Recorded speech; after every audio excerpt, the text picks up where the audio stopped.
तो दोस्तों आज 8 मार्च 2021 सोमवार का दिन हो चुका है। तो आइए फटाफट से बात कर लेते हैं आज के ताजा खबरों की और आज के बड़े खबरों की। दोस्तों जिन लोगों को पता नहीं है उन्हें हम बता दें कि आज 8 मार्च 2021 को अंतर्राष्ट्रीय महिला दिवस मनाया जाता है और महिला दिवस के मौके पर भारत सरकार की तरफ से भी महिलाओं के लिए बड़ी खुशखबरी आई है। तो वो बड़ी खुशखबरी क्या है, अभी हम आपको इसके बारे में पूरी रिपोर्ट बताएंगे। इसके अलावा आज की बड़ी खबरों में चीनी बीमारी को लेकर एक बहुत बड़ी खबर आई है। आपको बता दें चीनी बीमारी का एक ऐसा नया प्रकार मिला है जिस पर चीनी बीमारी की दवा भी काम नहीं कर पाएगी। फिलहाल में जो चीनी बीमारी की वैक्सीन बनाई गई है वो भी इस नए वाले कोरोना वायरस पर बेअसर हो सकती है। इसी के साथ आपको बता दें कि विश्व स्वास्थ्य संगठन ने यानी कि WHO ने एक बार फिर से पूरी दुनिया के लिए चीनी बीमारी की तीसरी या चौथी लहर की घोषणा की है और पूरी दुनिया में जितने भी देश है वहाँ की सरकारों को सतर्क रहने के लिए कहा है। अभी हम आपको इसके बारे में विस्तार से बताएंगे। इसके अलावा आज की बड़ी खबरों में एक बार फिर से वीकेंड लॉकडाउन को लेकर बड़ी खबर है। हमारे भारत देश के कई हिस्सों में एक बार फिर से कोरोना के मामले बहुत तेजी से बढ़ रहे हैं। इसी की वजह से सरकार ने फैसला लिया है कि अब हर शनिवार को और रविवार को पूरी तरीके से लॉकडाउन लगाया जाएगा। इस दौरान स्कूल, कॉलेज और शादी हॉल वगैरह भी बंद रहेंगे। तो अभी हम आपको इस लॉकडाउन के बारे में भी पूरी जानकारी बताएंगे। ये खबर सभी लोगों के लिए बेहद ही महत्वपूर्ण हो सकती है। दोस्तों इसके अलावा आज की बड़ी खबरों में सरकार की तरफ से एक नई पॉलिसी की खबर आई है। आपको बता दें इस नई पॉलिसी से, इस नए ऑफर से उन लोगों का फायदा होगा जिनके पास कोई पुरानी गाड़ी है। पुरानी गाड़ी वालों को नई गाड़ी खरीदने पर अब 5% का डिस्काउंट दिया जाएगा। तो इसका पूरा तरीका क्या है, अभी हम आपको इसके बारे में भी अधिक बताएंगे। इसके अलावा आज की बड़ी खबरों में बिहार के लोगों के लिए एक बड़ी खबर आई है। साथ ही में आज की बड़ी खबरों में किसानों के आंदोलन की तरफ से एक बड़ी खबर है। ताजा जानकारी के मुताबिक एक और किसान ने फांसी लगाकर सुसाइड कर लिया है और सुसाइड नोट में लिखा है कि सरकार खून मांगती है। किसान के सुसाइड नोट में ये भी लिखा है कि जिस तरीके से भगत सिंह ने पूरे देश के लिए बलिदान दिया था तो उसी तरीके से मैं किसानों के लिए बलिदान दे रहा हूँ। इसके अलावा आपको बता दें कि 2 और किसानों की जान गई है। इसके अलावा आज की बड़ी खबरों में PUBG गेम को लेकर बड़ी खबर है। साथ ही में सरकार की तरफ से क्रिप्टो करेंसी यानी कि डिजिटल करेंसी को लेकर बड़ी खबर आई है। आने वाले दिनों में भारत में एक और नई करेंसी लॉन्च हो सकती है, लेकिन ये करेंसी केवल आपके फोन में और कंप्यूटर में दिखाई देगी। आप इस करेंसी को अपने जेब में नहीं रख पाएंगे। सरकार ने इसको लेकर क्या कहा है, अभी आपको इसकी भी जानकारी मिलेगी। तो दोस्तों आज की इस वीडियो में हम आपको इन्हीं सब महत्वपूर्ण खबरों के बारे में बताने वाले हैं। तो इसीलिए वीडियो को थोड़ा सा भी भगाए बिना ध्यान से आखिर तक देखें ताकि कोई भी जानकारी मिस ना हो। वीडियो में आगे जाने से पहले बस आपसे छोटी सी रिक्वेस्ट है कि आप इस वीडियो को लाइक कर दें और शेयर कर दें, क्योंकि आपका लाइक और शेयर करना ही हमारी मेहनत का फल होता है। तो आइए बिना देर किए चलते हैं सीधे आज की पहली बड़ी खबर की तरफ। और आज की पहली बड़ी खबर में सबसे पहले आपके लिए पेश है चीनी बीमारी का बिल्कुल ताजा अपडेट अपने भारत की तरफ से। जैसा कि आप देख सकते हैं अपनी स्क्रीन पर PTRnews.com की तरफ से चीनी बीमारी का बिल्कुल ताजा अपडेट आपके सामने है। ताजा मिली जानकारी के मुताबिक एक बार फिर से 17,000 से ज्यादा नए मामले सामने आए हैं चीनी बीमारी के और इन नए मामलों के आने के बाद अब हमारे भारत में चीनी बीमारी के टोटल मरीजों की संख्या 1,12,28,313 हो गई है। आपको बता दें कि इन टोटल मरीजों में से अभी तक 1,57,875 लोगों की जान जा चुकी है। बीते रोज भी लगभग 24 घंटे में 80 से ज्यादा लोगों ने अपनी जान गंवाई है चीनी बीमारी की वजह से हमारे भारत में। लेकिन अच्छी बात ये रही कि बीते रोज लगभग 24 घंटे में 13,000 से ज्यादा लोग ठीक भी हुए हैं। ठीक होने वाले टोटल लोगों की संख्या अब 1,08,80,081 हो गई है, यानी कि इतने सारे लोग टोटल मरीजों में से ठीक हो चुके हैं। इसके अलावा अब जो लोग बचे हैं, जिन लोगों का अभी भी इलाज चल रहा है, तो उनकी संख्या अब हमारे भारत में 1,85,742 हो गई है, यानी कि अभी पूरे भारत में चीनी बीमारी के इतने एक्टिव केसेस हैं। बात करेंगे आज के अगले बड़े खबर की, तो अंतर्राष्ट्रीय महिला दिवस पर महिलाओं को सरकार ने दिया बड़ा तोहफा, किया है ये ऐलान। जी हाँ, भारतीय पुरातत्व ने बीते शनिवार को एक आदेश में कहा है कि आज 8 मार्च को अंतर्राष्ट्रीय महिला दिवस पर केंद्र द्वारा सभी स्मारकों में महिलाओं के लिए घूमना फिरना बिल्कुल फ्री होगा। आपको बता दें 3,691 पूरे देश में ऐसे स्मारक हैं जहाँ पर आज महिलाएं बिल्कुल फ्री में घूम सकती हैं। इन स्मारक में लाल किला, आगरा किला, इस तरह के जो भी घूमने वाली जगह हैं वो सभी शामिल हैं और इस तरह के टोटल स्मारक 3,691 हैं। तो आज 8 मार्च को सभी महिला विजिटर के लिए कोई भी टिकट शुल्क नहीं होगा। अंतर्राष्ट्रीय महिला दिवस के मौके पर देश की सभी महिलाओं को सरकार की तरफ से ये एक बड़ा तोहफा दिया गया है। तो आज महिलाओं के लिए घूमने का काफी अच्छा दिन है। इसके अलावा आपको बता दें कि इंटरनेशनल वुमेन्स डे को ध्यान में रखते हुए मुंबई में Chhatrapati Shivaji Maharaj terminus railway station को गुलाबी रोशनी से रोशन किया गया है। जैसा कि हम जानते हैं कि गुलाबी कलर महिलाओं को बेहद ही पसंद आता है। तो महिला दिवस के मौके पर मुंबई में जो एक रेलवे स्टेशन है छत्रपति शिवाजी के नाम से, तो उसकी लाइटिंग इस तरीके से की गई है कि वो पूरा स्टेशन देखने में गुलाबी लग रहा है। खुद रेल मंत्री पीयूष गोयल ने इस रेलवे स्टेशन की तस्वीर साझा की है अपने ट्विटर हैंडल पर। इसके अलावा आपको बता दें अंतर्राष्ट्रीय महिला दिवस के मौके पर दिल्ली पुलिस ने भी एक पहल की है। आज 8 मार्च को दिल्ली की कमान महिला पुलिस कर्मियों के हाथ में दी जाएगी। राजधानी दिल्ली या इसके आसपास जो भी लोग रहते हैं तो वो लोग आए दिन देखते होंगे कि कहीं कहीं पर पुलिस अपना काम करती रहती है, चाहे बात हो ट्रैफिक को संभालने को लेकर या बात हो बैरियर लगाने की। कई ऐसी जगहों पर हमें पुलिस कर्मी देखने को मिलते हैं। लेकिन आज महिला दिवस के मौके पर ज्यादातर जगहों पर जहां पुरुष पुलिस पुलिसकर्मी दिखाई देते थे, आज महिला पुलिसकर्मी दिखाई देंगी। यानी कि दिल्ली पुलिस ने जो व्यवस्था की कमान है वो आज महिला पुलिसकर्मी के हाथ में सौंप दी है। इसके अलावा आपको बता दें कि अंतर्राष्ट्रीय महिला दिवस को देखते हुए तेलंगाना की सरकार ने एक बड़ा फैसला लिया है। जैसा कि आप देख सकते हैं अपनी स्क्रीन पर कि तेलंगाना सरकार ने बीते रविवार को राज्य की सभी महिला कर्मचारियों के लिए आज 8 मार्च को अंतर्राष्ट्रीय महिला दिवस के अवसर पर अवकाश घोषित किया है। यानी कि तेलंगाना राज्य की जो भी महिलाएं हैं उन सभी महिलाओं की आज छुट्टी है। बात करेंगे आज के अगले बड़े खबर की, तो एक बार फिर आ गई है नई चिंता।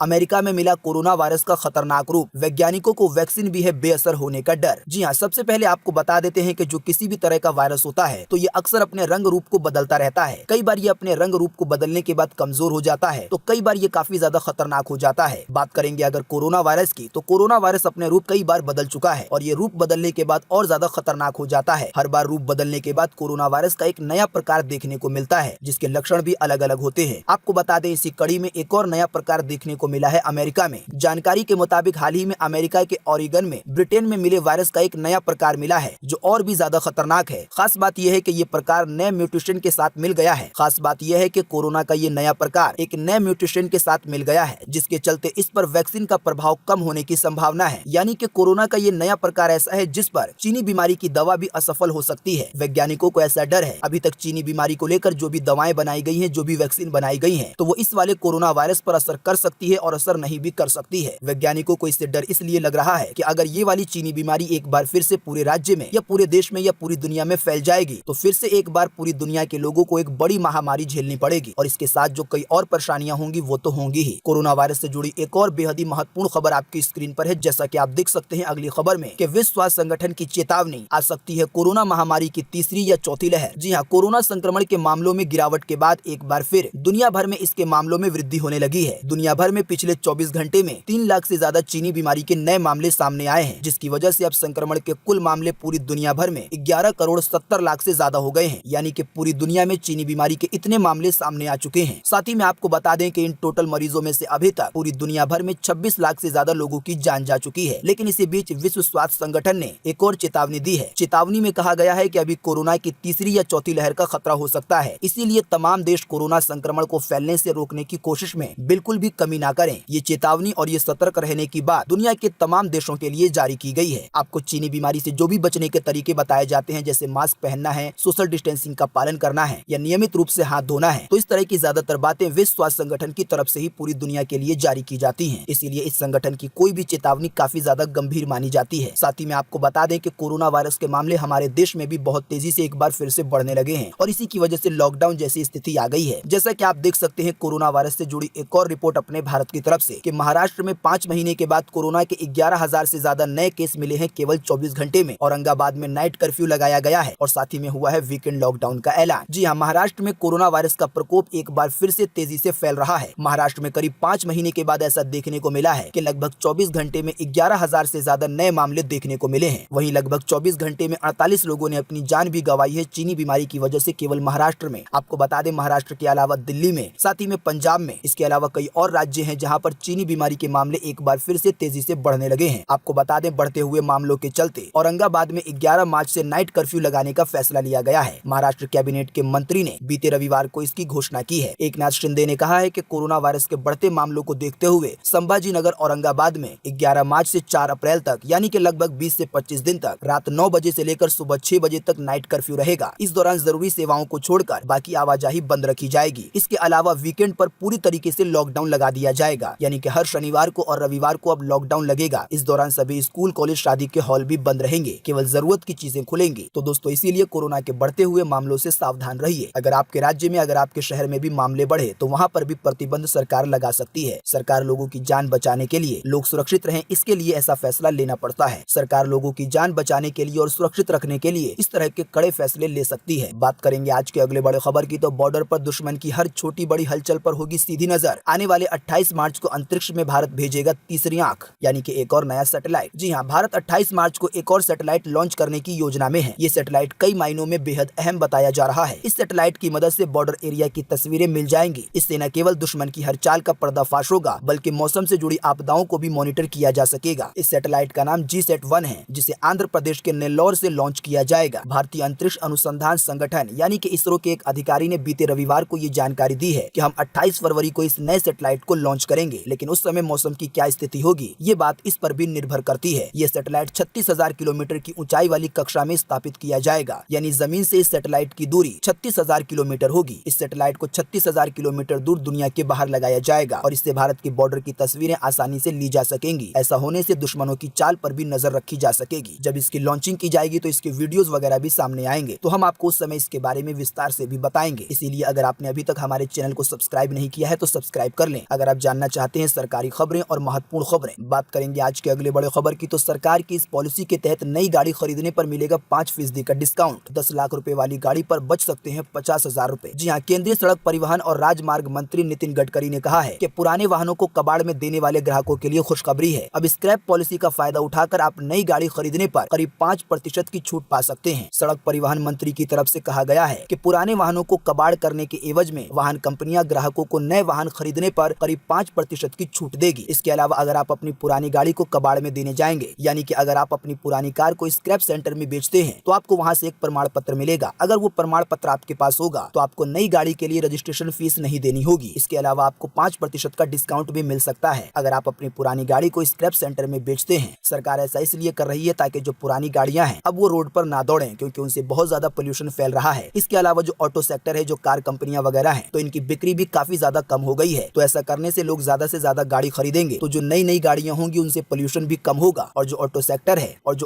है उसमें भी सुधार आएगा। इसके अलावा आपको बता दें कि सरकार ने पुराने वाहनों पर नया ग्रीन टैक्स लगाने के प्रस्ताव को भी मंजूरी दे दी है। इस प्रस्ताव का नोटिफिकेशन जारी कर राज्यों से सुझाव मांगे जाएंगे। ये जो नया प्रस्ताव है, या कह लें ये जो नया टैक्स है, तो ये 8 साल से पुरानी कमर्शियल गाड़ियों पर लगाया जाएगा। यानी कि ऐसी कमर्शियल गाड़ियां जो कि टैक्सी के लिए या माल ढुलाई के लिए इस्तेमाल की जाती हैं, तो इस तरह की गाड़ी अगर 8 साल पुरानी हो जाएगी तो फिर इस पर एक ग्रीन टैक्स लगाया जाएगा, तभी ये गाड़ियां फिर से रोड पर चल सकेंगी। पुरानी गाड़ी को कबाड़ में देकर किस तरीके से सरकार की इस योजना का फायदा उठाना है, आप जब नई गाड़ी शोरूम में लेने जाए तो वहाँ पर इस बारे में पूछताछ कर सकते हैं। आपको काफी ज्यादा मदद मिल जाएगी। बात करेंगे आज के अगले बड़े खबर की, तो बिहार के यात्रियों को बड़ी सौगात। कई जगहों के लिए शुरू हो रही है पैसेंजर स्पेशल ट्रेनें। जी हाँ, रेलवे ने बिहार के यात्रियों को बड़ी सौगात दी है। जल्द ही बिहार में 11 जोड़ी पैसेंजर ट्रेनें चलाई जाएंगी। आपको बता दें, कोरोना की वजह से और लॉकडाउन की वजह से पैसेंजर ट्रेनें लगभग पूरे देश में बंद हैं। देश के एक आध राज्य हैं जहां पर अभी पैसेंजर ट्रेनें चल रही हैं, लेकिन आपको बता दें अब इस लिस्ट में बिहार का भी नाम शामिल हो गया है। यानी कि अब बिहार में भी कुछ जगहों पर पैसेंजर स्पेशल ट्रेनें चलेंगी, जिसे लोकल ट्रेन भी कहा जाता है। होली से ठीक पहले बिहार के यात्रियों के लिए रेलवे ने ये एक बड़ी सौगात दी है। रेलवे 11 जोड़ी पैसेंजर ट्रेनें जहाँ के लिए चलाने वाला है, उनमें शामिल है पटना, समस्तीपुर, राजगीर, फतुहा, दानापुर और बक्सर। आपको बता दें ये ट्रेनें आज 8 मार्च 2021 से चलने लगेंगी। इन ट्रेनों की एक पूरी लिस्ट दी गई है और बताया गया है कि ये ट्रेनें कहां से कहां तक चल के जाएंगी, इनके नंबर क्या होंगे। तो आप इस पैसेंजर ट्रेन के लिस्ट को कहां पर देख सकते हैं, अभी हम आपको इसके बारे में थोड़ी देर में बताएंगे, तो बने रहिए हमारे साथ। बात करेंगे आज के अगले बड़े खबर की, तो किसानों के आंदोलन को लेकर एक दर्द भरी खबर। एक और किसान ने लगाई फांसी। सुसाइड नोट में लिखा है कि सरकार खून मांगती है। जी हाँ, हरियाणा में बीते रविवार को आंदोलन के तहत 3 और किसानों की जान चली गई है। इनमें से एक किसान कुंडली बॉर्डर पर अपने ट्रैक्टर ट्रॉली में मृत पाया गया है। वहीं टिकरी बॉर्डर पर बुजुर्ग किसान की दिल का दौरा पड़ जाने से मौत हो गई है, यानी कि ये एक और दूसरे किसान की जान गई है। इसके अलावा तीसरे किसान ने टिकरी बॉर्डर पर फांसी लगाकर अपनी जान दे दी है। बहादुरगढ़ में एक किसान ने कसार के निकट सर्विस रोड के पास पेड़ से फंदा लगाकर अपनी जान दे दी है, लेकिन जान देने से पहले किसान ने 2 पेज का सुसाइड नोट लिखा है। किसान ने अपने सुसाइड नोट में लिखा है कि सरकार खून मांगती है। साथ ही में किसान ने यह भी लिखा है कि भगत सिंह ने देश के लिए जान दे दी और हमने अपने किसानों भाइयों के लिए जान दे दी है। दोस्तों, जैसा कि आप जानते हैं कि दिल्ली की अलग अलग सीमाओं पर किसान सरकार के 3 कानूनों के खिलाफ प्रदर्शन कर रहे हैं और लगभग 3 महीने से ज्यादा वक्त हो गया है आंदोलन करते हुए। लेकिन आपको बता दें, इस आंदोलन में कितने किसानों की बलि चढ़ चुकी है। कई किसान ऐसे हैं जो तबियत खराब होने की वजह से अपनी जान गंवा बैठे हैं, तो कई किसान ऐसे गुजरे हैं जिन्होंने खुद ही अपनी जान दे दी है और लगभग हर किसान ने सुसाइड नोट लिखा है और बताया है कि उन्होंने अपनी जान क्यों दी है। बात करेंगे आज के अगले बड़े खबर की, तो बिटकॉइन में आई इस साल के निचले स्तर से 84% की तेजी, फिर $50,000 के पार पहुंच गया है बिटकॉइन का रेट। जी हाँ, दुनिया की सबसे बड़ी क्रिप्टो करेंसी बिटकॉइन बीते रोज रविवार को $50,947 पर पहुंच गया, यानी कि एक बिटकॉइन की कीमत इतनी है। आपको बता दें कि इलेक्ट्रिक कार बनाने वाली अमेरिकी कंपनी टेस्ला समेत कई कंपनियों ने बिटकॉइन को डिजिटल करेंसी के तौर पर मंजूरी दे दी है और इसी के बाद से इसमें बहुत तेजी देखी जा रही है। जिन लोगों को पता नहीं है उन्हें सबसे पहले बता दें कि बिटकॉइन एक क्रिप्टो करेंसी है, इसे डिजिटल करेंसी भी कहा जाता है। आपको बता दें ये एक इस तरह का पैसा है जिसे आप अपनी जेब में या पर्स में नहीं रख सकते। इसका पूरा हिसाब किताब ऑनलाइन ही होता है और ये ब्लॉकचेन टेक्नोलॉजी पर काम करती है। सबसे अच्छी बात यह है कि आप इस तरह के डिजिटल करेंसी को अपने भारतीय रुपए में या डॉलर में या किसी भी देश की करेंसी में कन्वर्ट भी कर सकते हैं। बिटकॉइन बिटकॉइन को लेकर भारत सरकार की तरफ से एक बड़ी खबर है। जैसा कि आप देख सकते हैं अपनी स्क्रीन पर कि क्रिप्टो करेंसी पर सरकार विचार करने को तैयार, इसके लिए बिल भी लाने की हो रही है बात। जी हाँ, दुनिया के कई देशों में अलग अलग क्रिप्टो करेंसी चलन में है। इनमें से सबसे मशहूर है बिटकॉइन, जिसके बारे में हम आपको बता चुके हैं कि एक बिटकॉइन की कीमत अभी लगभग 35 लाख रुपए के आसपास चल रही है। तो ठीक इसी तरह की एक क्रिप्टो करेंसी को लेकर अब भारत में भी चर्चा हो रही है। इसको लेकर केंद्रीय मंत्री अनुराग ठाकुर ने कहा है कि सरकार प्रशासन में सुधार के लिए क्रिप्टो करेंसी सहित जो भी नई टेक्नोलॉजी है उस पर विचार करने को तैयार है। दुनिया में जो भी नई टेक्नोलॉजी आ रही है तो क्रिप्टो करेंसी भी उसका एक हिस्सा है। तो भारत पूरी दुनिया के साथ चलना चाहता है। तो इसी की वजह से केंद्रीय मंत्री अनुराग ठाकुर ने कहा है कि सरकार इस तरह की टेक्नोलॉजी पर और क्रिप्टो करेंसी पर विचार करने के लिए तैयार है। साथ ही में पीएम मोदी का भी हवाला दिया गया है कि पीएम मोदी खुद भी ऐसी चीजों को समर्थन करते हैं जो कि नई टेक्नोलॉजी से जुड़ी हुई चीजें होती हैं। साथ ही में ये भी बताया गया है कि आने वाले दिनों में इसको लेकर एक बिल भी आ सकता है, जो अगर पास हो गया तो आने वाले दिनों में हमारे भारत में भी सरकार की तरफ से एक क्रिप्टो करेंसी लॉन्च की जाएगी। जिस तरीके से अभी बिटकॉइन है तो भारत की फिर एक अपनी डिजिटल करेंसी होगी, जिसे आप अपने जेब में या पर्स में तो नहीं रख पाएंगे, लेकिन आप इसका ऑनलाइन किसी भी तरीके से इस्तेमाल कर पाएंगे। बात करेंगे आज के अगले बड़े खबर की तो 8 टीमें 6 शहरों में खेलेंगी 56 मुकाबले। आईपीएल 2021 के बारे में आई है ये महत्वपूर्ण जानकारी। जी हाँ, इंडियन प्रीमियर लीग यानी कि आईपीएल 2021 के सत्र का आयोजन 9 अप्रैल से 30 मई तक देश के 6 शहरों में होगा। भारतीय क्रिकेट कंट्रोल बोर्ड यानी कि बीसीसीआई ने बीते रविवार को एक बयान जारी करके इसकी जानकारी खुद दी है। आपको बता दें आईपीएल 2021 का पहला मुकाबला 9 अप्रैल को मुंबई और बेंगलोर के बीच होगा। साथ ही में आईपीएल का फाइनल मुकाबला दुनिया के सबसे बड़े क्रिकेट स्टेडियम जो कि अहमदाबाद में है, जिसका नाम है नरेंद्र मोदी स्टेडियम। तो फाइनल मुकाबला 30 मई को इस वाले स्टेडियम में खेला जाएगा। बात करेंगे आज के अगले बड़े खबर की तो पबजी फैंस के लिए बड़ी खबर रीलॉन्च को लेकर सामने आई है ये बड़ी बातें। जी हाँ, अगर आप भी ये उम्मीद कर रहे हैं कि पबजी मोबाइल गेम भारत में जल्द लॉन्च होने जा रहा है तो इसके लिए आपको थोड़ा इंतजार करना पड़ सकता है। दोस्तों, अभी तक ये माना जा रहा था कि पबजी मोबाइल गेम भारत में एक बार फिर से दिसंबर 2020 में लॉन्च हो सकता था या जनवरी 2021 में, लेकिन सरकार ने पबजी मोबाइल गेम को परमिशन नहीं दी और इसी की वजह से पबजी मोबाइल गेम भारत में एक बार फिर से अपनी रीलॉन्चिंग नहीं कर पाया है। भारत सरकार ने अभी हाल ही में चाइना के बहुत सारे ऐप को और गेम को बैन कर दिया था। पबजी गेम को इसलिए बैन किया गया था कि पबजी गेम वैसे तो पूरी तरीके से चाइनीज नहीं थी, लेकिन इसमें चाइना का कुछ हिस्सा था। लेकिन जो पबजी गेम की कंपनी है उसने अब अपनी चाइनीज पार्टनर को हटा दिया है और अब इस पूरे गेम को मैनेज कर रही है एक साउथ कोरिया की कंपनी। वैसे आपको बता दें कि पबजी मोबाइल की कंपनी ने भारत में अपना रजिस्ट्रेशन करवा लिया है और कंपनी वगैरह भी बना ली है। फिलहाल तारीख तो फिक्स नहीं है, लेकिन आने वाले दिनों में एक बार फिर से पबजी मोबाइल गेम की भारत में लॉन्चिंग हो सकती है। लेकिन आपको बता दें इस बार जो गेम की लॉन्चिंग होगी तो गेम खेलने की एक समय सीमा इस बार निर्धारित की जाएगी। यानी कि ऐसा हो सकता है कि पूरे दिन के लिए एक ऐसा समय फिक्स किया जाएगा कि अगर कोई व्यक्ति 4 घंटे या 2 घंटे या 6 घंटे गेम खेल लेता है तो फिर वो गेम नहीं खेल पाएगा। अब कितने घंटे पर समय को निर्धारित किया जाएगा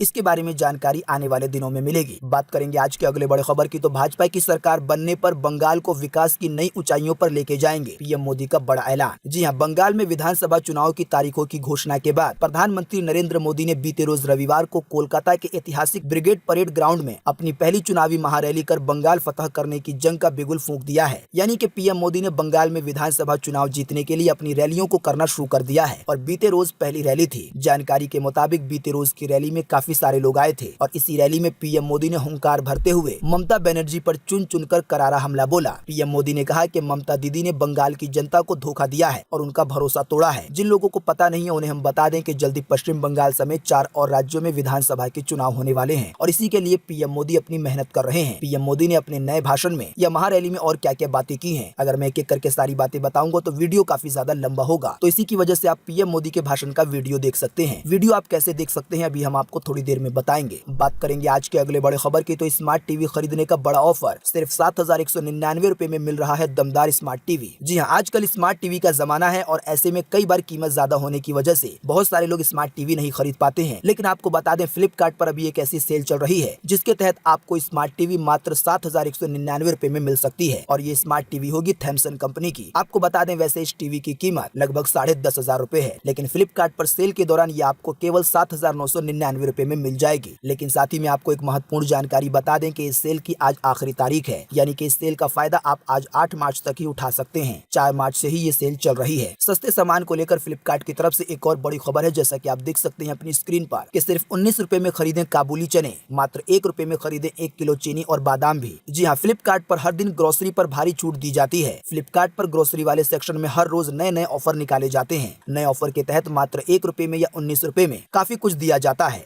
ग्राहकों के लिए 1 रुपए में कई बार देसी घी, चीनी, कॉर्नफ्लेक्स, बिस्किट, इस तरह के काफी सारे सामान उपलब्ध होते हैं। साथ ही में प्लेटफॉर्म पर 19 रुपए में भी काफी सारे सामान देखने को मिलते हैं। वैसे इन सामानों की कीमत तो काफी ज्यादा होती है, लेकिन कई सारे सामान को आप सेल के तहत या ऑफर के तहत मात्र 1 रुपए में या 19 रुपए में खरीद सकते हैं। इस सेल का फायदा उठाने के लिए आपको फ्लिपकार्ट की वेबसाइट पर जाना होगा, ग्रोसरी वाले सेक्शन में, यानी कि जहां पर घर के राशन का सामान मिलता है। दोस्तों, अगली खबर के बारे में बताने से पहले आपके लिए एक बड़ा सर्वे और एक बड़ा सवाल। अगर आप इसमें हिस्सा लेंगे और इस सर्वे का जवाब देंगे तो इससे बहुत कुछ पता चलेगा। दोस्तों, जैसा कि हमने आपको बताया कि आज 8 मार्च 2021 को अंतर्राष्ट्रीय महिला दिवस है और इसी मौके पर महिलाओं को काफी बड़े बड़े तोहफे भी दिए गए हैं। तेलंगाना की सरकार ने तो अवकाश का यानी कि छुट्टी का ही ऐलान कर दिया है। तो आप हमें इसी वीडियो के नीचे कमेंट बॉक्स में कमेंट करके बताएं कि क्या महिला दिवस पर पूरे देश में ही महिलाओं की छुट्टी होनी चाहिए या नहीं होनी चाहिए, जिस तरीके से तेलंगाना सरकार ने अपने राज्य में छुट्टी दी है। इस पर आपकी पर्सनल राय क्या है, इसके बारे में आप क्या सोचते हैं? क्या महिला दिवस पर पूरे देश में छुट्टी होनी चाहिए या नहीं होनी चाहिए महिलाओं के लिए? फटाफट से आप अपना जवाब इसी वीडियो के नीचे कमेंट बॉक्स में लिख डालिए। आपके दिए हुए जवाब से बहुत कुछ पता चलेगा। बात करेंगे आज के अगले बड़े खबर की, तो यूपी में सभी किसानों का बनेगा क्रेडिट कार्ड, सीएम योगी ने दिए हैं निर्देश। जी हां, उत्तर प्रदेश के मुख्यमंत्री योगी आदित्यनाथ ने किसानों को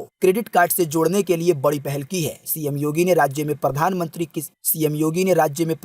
किसान योजना के लिए सभी लाभार्थियों को 15 अप्रैल तक अभियान चलाकर किसान क्रेडिट कार्ड देने के लिए निर्देश दिए हैं। बीते रविवार को जारी सरकारी बयान के अनुसार मुख्यमंत्री आदित्यनाथ ने प्रधानमंत्री किसान योजना की छोटी जोत वाले किसानों को भी क्रेडिट कार्ड देने की बात कही है। दोस्तों, आपको बता दें कि केंद्र सरकार किसानों के लिए कई स्कीमें चला रही है। इन्हीं में से एक शानदार स्कीम है किसान क्रेडिट कार्ड। इस किसान क्रेडिट कार्ड के जरिए खेती के काम के लिए बहुत सस्ती ब्याज दर पर कर्ज दिया जाता है बैंकों की तरफ से, और ये कर्ज किसानों को बिल्कुल आसानी से मिल जाता है। स्कीम के तहत कोई भी किसान नजदीकी बैंक शाखा पहुंचकर आसानी से किसान क्रेडिट कार्ड बनवा सकता है। ये केवल यूपी की बात नहीं है, पूरे देश में कहीं का भी किसान अपने नजदीकी शाखा पर जाकर किसान क्रेडिट कार्ड ले सकता है। आप बैंक जाकर जब भी आवेदन करेंगे तो 15 दिन के भीतर आपको ये कार्ड मिल जाएगा। बात करेंगे आज के अगले बड़े खबर की, तो पीएम किसान स्कीम के तहत आपको मिल सकते हैं 4000 रुपए। 31 मार्च से पहले करना होगा रजिस्ट्रेशन। जी हाँ, पीएम किसान सम्मान निधि स्कीम का फायदा लेने वाले किसानों की संख्या अब 11 करोड़ 69 लाख हो चुकी है। इस स्कीम के जरिए मोदी सरकार किसानों के खाते में सालाना 6000 रुपए देती है, 3 किस्तों में 2-2 हजार रुपए करके। आपको बता दें कि ये योजना जब से शुरू हुई है तब से अब तक 7 किस्त किसानों के खाते में भेजी जा चुकी है, यानी कि लगभग 11 करोड़ से ज्यादा किसानों को 14,000 रुपए अभी तक फ्री में दिए जा चुके हैं। लेकिन आपको बता दें, जो लोग अब तक पीएम किसान सम्मान निधि योजना में अपना रजिस्ट्रेशन नहीं कर पाए हैं तो वो 31 मार्च से पहले अपना रजिस्ट्रेशन कर सकते हैं। अगर आपके रजिस्ट्रेशन को स्वीकार कर लिया जाता है, अगर आप इस योजना के पाने के हकदार हैं, तो आपको होली के बाद सरकार की तरफ से 2000 रुपए दिए जाएंगे और फिर अप्रैल या मई में आपको फिर से एक दूसरी किस्त दी जाएगी 2000 रुपए की। तो इस वाली स्कीम में जो नए किसान जुड़ेंगे और उनके आवेदन को अगर स्वीकार कर लिया जाता है तो उन्हें लगभग थोड़ी दूरी पर इकट्ठे 4000 रुपए मिल जाएंगे।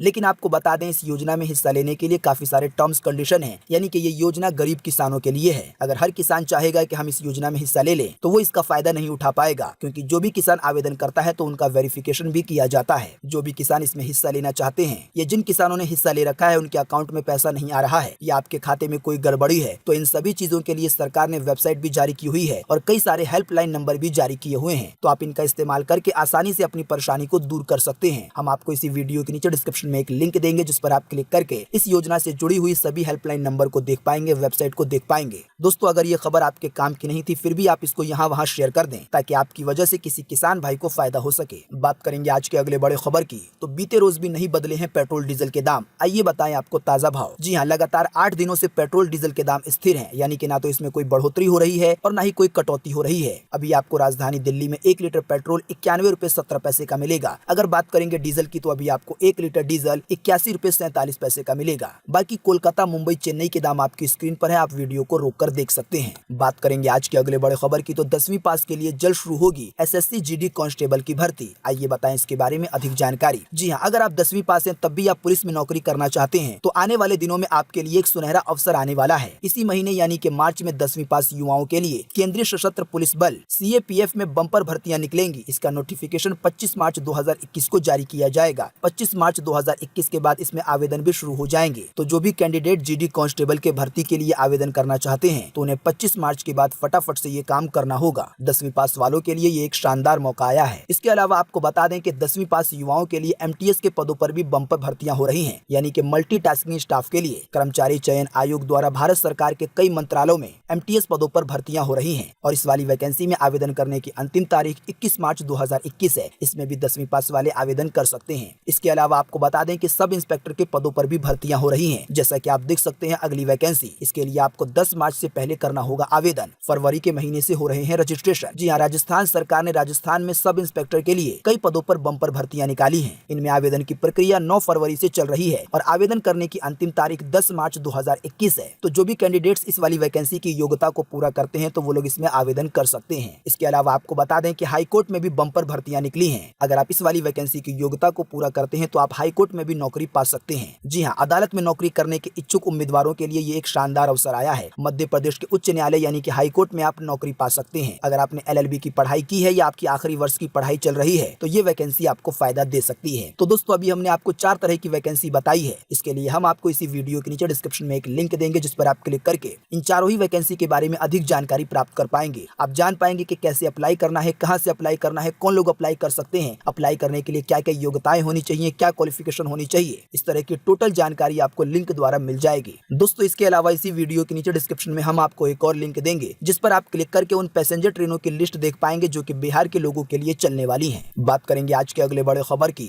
तो डिस्पो क्लब हाउस के नाम हो सकते हैं आने वाले दिन। सोशल मीडिया ऐप को मिल सकती है कड़ी टक्कर इन सब ऐप के जरिए। जी हाँ, सोशल मीडिया पर सिक्का जमा चुके फेसबुक, ट्विटर और इंस्टाग्राम जैसे ऐप्स को लोग अब छोड़ रहे हैं और डिस्पो और क्लब हाउस जैसे ऐप को इंस्टॉल कर रहे हैं अपने फोन में। आपको बता दें, डिस्पो एक फोटो शेयरिंग ऐप है, आप इसे इंस्टाग्राम जैसा मान सकते हैं, और club house audio video chat के लिए इस्तेमाल किया जाता है। सलाहकार अनूप मिश्रा बताते हैं कि फेसबुक जैसे जो भी बड़े बड़े प्लेटफॉर्म है जैसे कि इंस्टाग्राम वगैरह, तो अब इस पर इतने ज्यादा विज्ञापन यानी कि प्रचार दिखाए जाते हैं कि लोगों को मेन कंटेंट देखने को नहीं मिलता, क्योंकि अब इनका दायरा काफी ज्यादा बढ़ चुका है। इसी की वजह से जो अब नए नए सोशल मीडिया प्लेटफॉर्म आ रहे हैं तो उनको भी लोग ट्राई कर रहे हैं। आने वाले दिनों में इनका नाम भी बड़ा हो सकता है। बात करेंगे आज के अगले बड़े खबर की, तो ऑडी भी करेगी इलेक्ट्रिक कार मार्केट में धमाका। 2 से 3 महीनों में लॉन्च करेगी 2 नई कारें। जी हाँ, जर्मनी की लग्जरी कार कंपनी ऑडी अगले 2 से 3 महीने के दौरान भारतीय बाजार में अपनी पूरी तरीके से इलेक्ट्रिक SUV यानी कि बिजली से चार्ज होकर चलने वाली कार लॉन्च करने वाली है। एक कार होगी e-tron के नाम से, तो वहीं दूसरी कार होगी e-tron स्पोर्ट बैग के नाम से। बात करेंगे आज के अगले बड़े खबर की, तो BSNL यूजर के लिए खुशखबरी, 12 नए डेटा एड ऑन प्लान किए गए हैं लॉन्च। जी हाँ, BSNL यूजर के लिए एक खुशखबरी सामने आई है। अगर आप BSNL का पोस्टपेड प्लान इस्तेमाल करते हैं यानी कि बिल वाला सिम इस्तेमाल करते हैं और आपके डेटा की खपत काफी ज्यादा है तो आप इन प्लान का फायदा उठा सकते हैं। इन डेटा एड ऑन प्लान के जरिए अगर आपकी नेट की स्पीड कम हो जाती है, आपका डेटा खत्म हो जाता है, तो आप एड ऑन प्लान के जरिए डेटा का रिचार्ज फिर से करवा सकते हैं। लगभग 12 नए प्लान पेश किए गए हैं। इसकी टोटल जानकारी आपको BSNL की वेबसाइट पे मिल जाएगी। इसके अलावा आप ये जानकारी वीडियो को रोककर अपनी स्क्रीन पर भी देख सकते हैं कि कितने वाला प्लान लॉन्च किया गया है और इसमें कितने GB का डाटा मिलेगा। तो दोस्तों, आज 8 मार्च 2021 की यही ताजा खबरें थी और महत्वपूर्ण खबरें थी। उम्मीद करते हैं इससे आपको काफी कुछ जानकारी मिली होगी। हम बस इसके बदले में आपसे इतना ही चाहते हैं कि आप इस वीडियो को लाइक कर दें और शेयर कर दें, क्योंकि आपका लाइक और शेयर करना ही हमारी मेहनत का फल होता है। वीडियो देखने के लिए आपका बहुत बहुत धन्यवाद। Thanks for watching.